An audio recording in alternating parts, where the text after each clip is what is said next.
ज्येष्ठ गायिका आशा भोसले यांचं निधन. वयाच्या 93व्या वर्षी घेतला अखेरचा श्वास. उद्या शिवाजी पार्कमधील स्मशानभूमीत शासकीय इतमामामध्ये अंत्यसंस्कार होणार.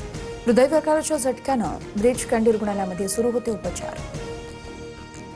मंगेशकर कुटुंबातील दुसरा तारा हरपला. आशा भोसलेंनी अखेरच्या श्वासापर्यंत संगीताची सेवा केली.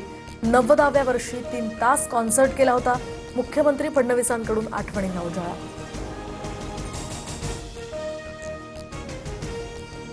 संगीत विश्वातील सुरांची सम्राज्ञी काळाच्या पडद्याआड, तर ज्येष्ठ गायिका आशा भोसले यांना उपमुख्यमंत्री सुनेत्रा अजित पवार यांच्याकडूनही श्रद्धांजली अर्पण.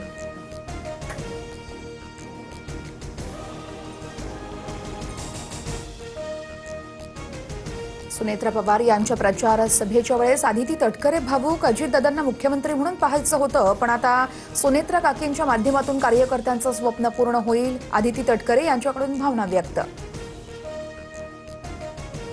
पैसेसाठी शरीर सुखाची मागणी केल्याप्रकरणी लवकरात लवकर योग्य कारवाई करा. रोहिणी खडसे आक्रमक. तर लाडक्या बहिणीची काळजी घ्यायला सरकार सक्षम आहे. प्रकरणाची पोलीस गंभीर दखल घेतील. भाजप नेते प्रवीण दरेकर यांची प्रतिक्रिया. मुंबईतील तिन्ही रेल्वे मार्गांवर मेगा ब्लॉक. मध्य रेल्वेवर CSMT ते विद्याविहार धीम्या मार्गावर, तर पश्चिम रेल्वेच्या सांताक्रूज ते गोरेगाव दरम्यान ब्लॉक असेल. जळगावच्या मुक्तांडी गावातील आदिवासी वाड्या वस्त्यांवर पाण्यासाठी संघर्ष कायम. हंडाभर पाण्यासाठी ग्रामस्थांची पायपीट. पिढ्यानपिढ्या सुरू असलेला प्रश्न अद्यापही प्रलंबित.